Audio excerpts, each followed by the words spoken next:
Bonjour à tous, aujourd'hui nous allons parler d'une ancienne guerre. Celle-ci opposa un valeureux Gaulois nommé Vercingétorix à l'un des plus grands empereurs de l'Empire romain, j'ai nommé Jules César. Vous l'aurez donc compris, nous allons parler de la guerre des Gaules. Alors, tout d'abord, nous allons nous débarrasser de plusieurs préjugés sur les Gaulois qui au passage sont des Celtes. Ce sont les Romains qui les ont appelés Gaulois, et comme ce sont eux qui ont réalisé les seuls écrits que nous possédons, nous les avons donc aussi appelés Gaulois. Ce peuple réunit la France actuelle, le nord de l'Espagne, une grande partie de l'Allemagne, le Benelux et même l'Autriche.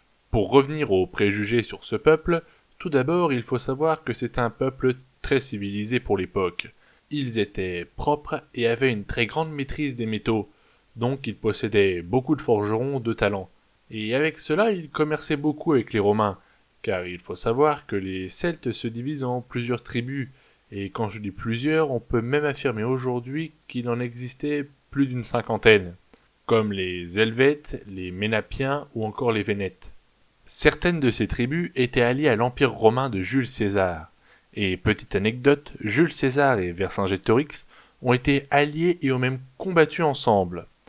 Il se pourrait même que ce soit le grand César qui ait formé Vercingétorix aux arts de la guerre et à la tactique romaine.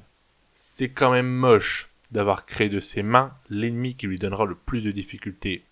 Mais bon, l'histoire est parfois cyclique et certaines personnes auraient dû s'informer de cette histoire avant de faire une erreur similaire. Mais bon, j'en parlerai dans une prochaine vidéo.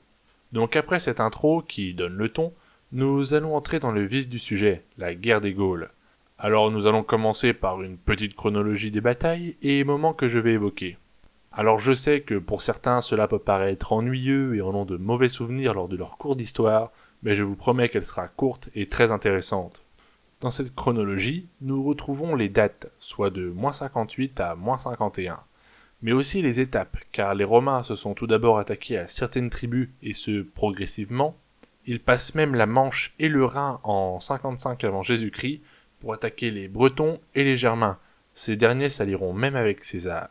Mais la guerre fut très active en 52 avant Jésus-Christ, car dans cette seule année a eu lieu l'unification des peuples gaulois sous l'égide de Vercingétorix l'Arverne et de différents sièges comme celui d'Alésia. Lors de la dernière année, les Romains ont traqué et tué les résistants gaulois car l'adaptation fut très dure. Les Romains, bien rasés en jupettes selon leur uniforme, ont imposé leur stylo barbu gaulois vêtu de pantalons. Bref, les peuples celtes se sont vus même changer de religion, passer des dieux celtiques aux dieux latins, et plus tard au christianisme, ce qui ne facilita toujours pas l'intégration des Celtes dans les peuples romains. Alors après cette brève chronologie, je vais vous parler de la bataille de Gergovie. En 52 avant Jésus-Christ, les Romains font le siège de Gergovie, mais une surprise les attendait. Ils croyaient faire face à une résistance mineure, soit une tribu de Celtes, mais ce n'est pas ce qui s'est passé. Je m'explique. Les Romains se sont vus infliger une défaite violente contre ce que l'on peut appeler l'armée gauloise, qui est sous les ordres de Vercingétorix l'Arverne.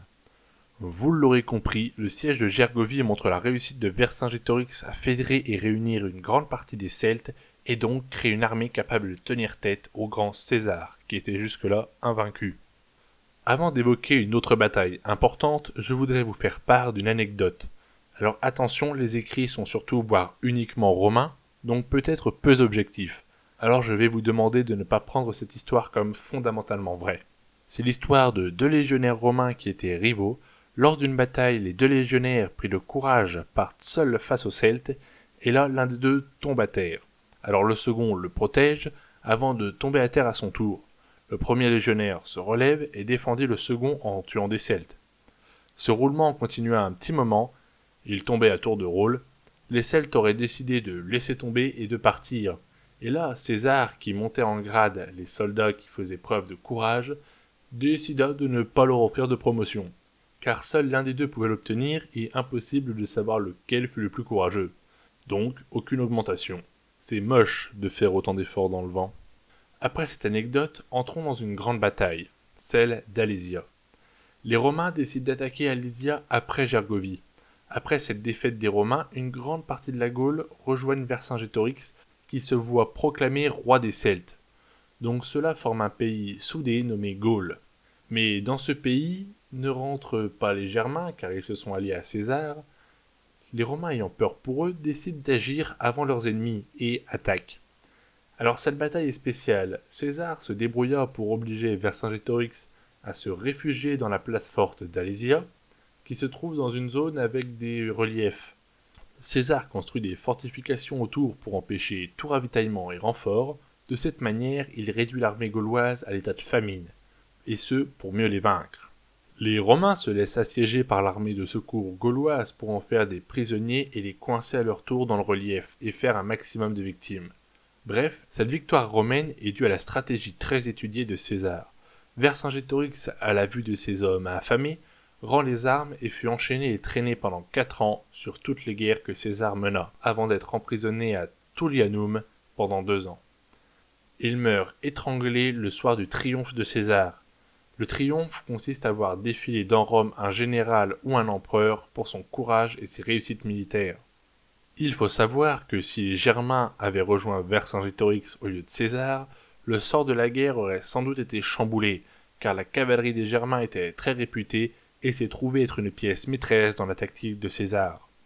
Voilà comment se termine cette conquête romaine. Elle ne s'arrête pas à Alésia. César prit le temps de traquer et de tuer tous ceux qui ont été alliés au roi de Gaule, Vercingétorix, et ce sous les yeux de ce dernier, alors qu'ils étaient amis.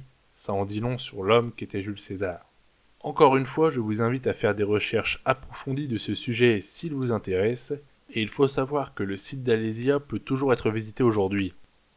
Alors voilà pour ce second épisode de Modicum History, j'espère qu'il vous a plu, et si c'est le cas, n'hésitez pas à vous abonner, à partager, à aimer cette vidéo.